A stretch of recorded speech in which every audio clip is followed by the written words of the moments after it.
Hey everyone, welcome in to another daily editorial here on the KE Report. In this daily editorial, we are getting an update from Timberline Resources, traded on the TSX Venture Exchange under the symbol TBR and on the OTCQB under the symbol TLRS.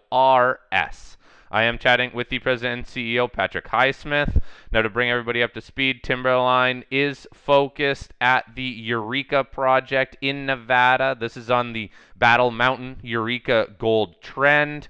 Now, the project already has a resource on it, right around 650,000 ounces. Now, we are following up on a news release that came out just today, December 6th, titled Timberline Reports High-Grade Oxide Gold in Channel Samples from the Oswego target.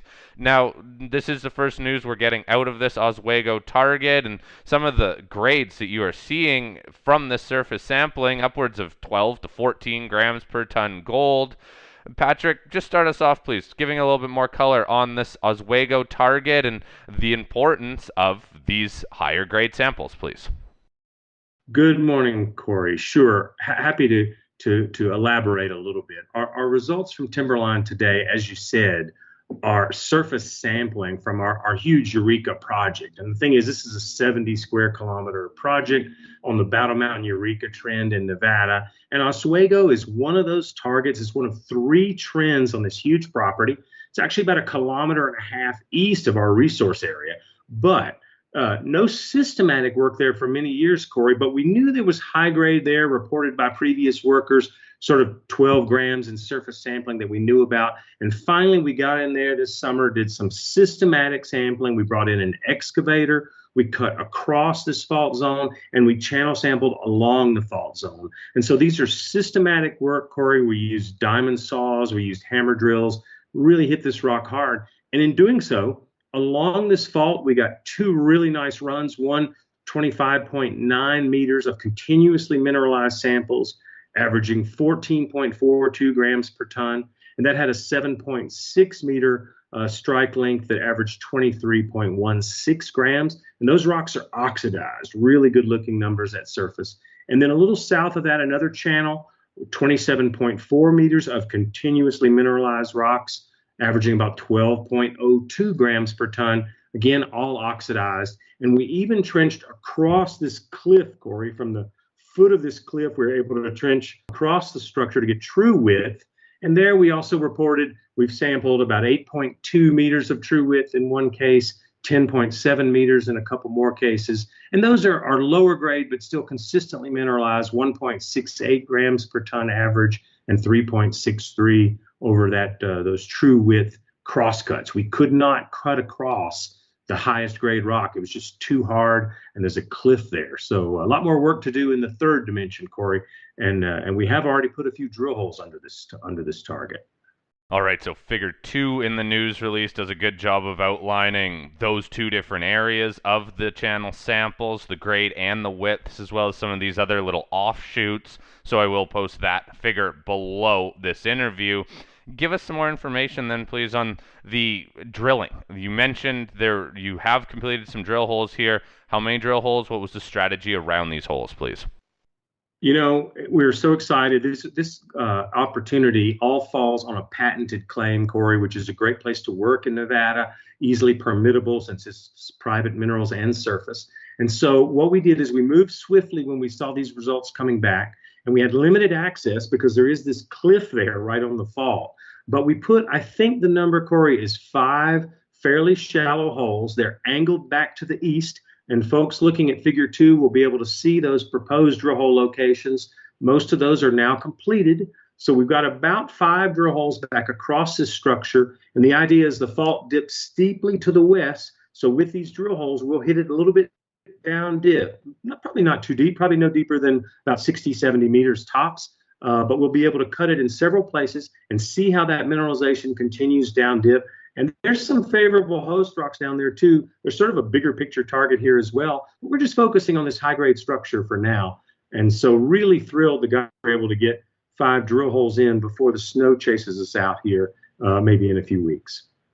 So Patrick, can you give us a little bit more color on this oxide material? We hear a lot about oxide sulfide material, especially in Nevada, and oxide material is usually preferred. These results look like they are all oxide material. So what's the importance of this for this target now moving forward, please?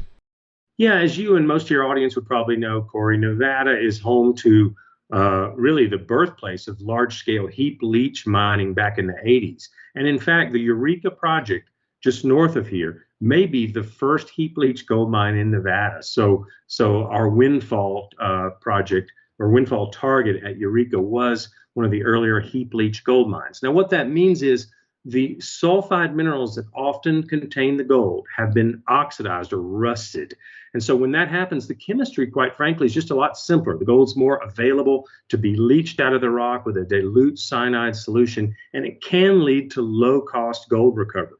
Now, there's several tests to oxide mineralization, and we are well before any detailed metallurgical work at the Oswego target, Corey. However, the Eureka project does host some oxide over at our Lookout Mountain resource just west of us.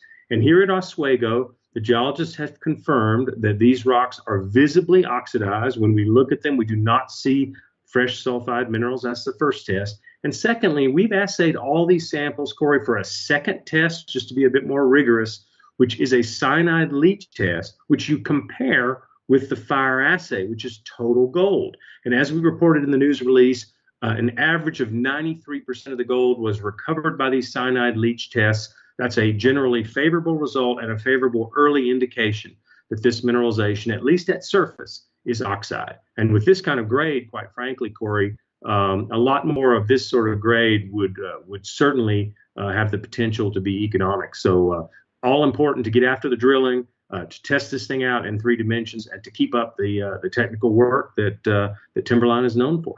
All right, I think we are now up to date on this new Oswego target, but I do want to now kind of focus more property wide. Looking at figure 1, which I will also post below this interview, we can see this Oswego target to the east of some past high grade drill results and where the current resource is. What information can you give us in terms of the exploration activities that are ongoing property wide here? It's been a great season. We got a bit of a late start, Corey, so we've only announced about 5 holes out of this drill program. As we've said in the press release, we've completed about 7 more holes and about 6 more at the water well zone. We've completed several holes at Oswego, as I just said. So we've got upwards of 14 or 15 holes still to come, Corey, from this year's program. The figure 1 there in the press release shows the sort of center part of the project. Outlined in red is the Lookout Mountain resource area. And then just east of that, there's a yellow oval there. That's called the water well zone, where we've grown that target earlier this, I guess early in the fall, in September, I think. We announced the first drilling earlier in the summer there. And you'll notice that cluster of high grade. And then if you look across 1.5 kilometers to the east, there sits the Oswego target on that big blue fault zone. So the big picture we're trying to convey there, Corey, is there's this sort of valley or graben, and in the middle of it is that big gray geophysical anomaly, which seems to be maybe the roots to this thing. We finally put a drill hole into that, which we'll be announcing here during the winter, the results from that. And we've got this high-grade cluster of drilling on the west side of that feature. And here sits Oswego with so little work, and now the first systematic work and some great good grade at surface from these results. So really that's maybe it's a big picture, Corey, where there's kind of a symmetry around this geophysical anomaly. And we've been trying to figure out the controls on this high grade for some time. And this early success at Oswego seems to be a contributor in that direction. So stay tuned as drill results are going to come in from the water well zone over on the west side of that image in that yellow oval, and from the Oswego target, which is sort of in the right center of that figure, where, as I said, we've completed several drill holes into the hopefully down dip extension of these surface results we announced today. So Patrick, has there been any similarities that you've seen in terms of this early stage work at this Oswego target compared to either the resource area and the early work that was done there, or around that area where you have some of those high-grade gold intercepts? Any similarities that you've seen in the rocks or any of that early on work? Sure, great question, Corey. And the news release is pretty complete in that regard. We included a second table there that shows historical results that predate National Instrument 43101. So they shouldn't be relied upon. However, these were professional geologists doing what we believe to be good work. And those guys did announce some 3 gram intercepts in that historic drilling across this feature. So that's why we were so keen to get back there. And the host rocks there were what we expected to see. We had the El Dorado dolomite and what's called the Secret Canyon Formation. These are host rocks that are known to host mineralization in the district. And we think that historical work was of good quality, but we needed to get out there and confirm it with modern data, modern quality assurance measures, and what have you. That's in the news release with a bit of a disclaimer explaining that historical data, of course. But yeah, here you sit only 1.5 kilometers from a 500,000 ounce measured and indicated resource, and yet no drilling since about 1990. So long overdue, and we're really happy to get started with the surface sampling and the drill holes with assays to come after the first of the year. All right, Patrick, before I get you out of here, can you please just give us a quick update on the cash position of the company as you turn into next year, please?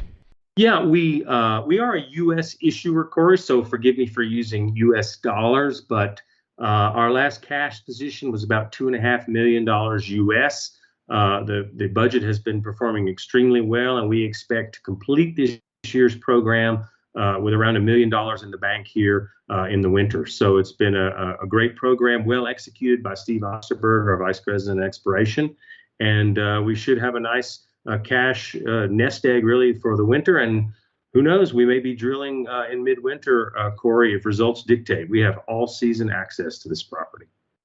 All right, Patrick, we are wrapping it up here. I appreciate you taking the time to further elaborate on this recent news. We'll definitely follow up on the back of some assay results when you get those back from the lab.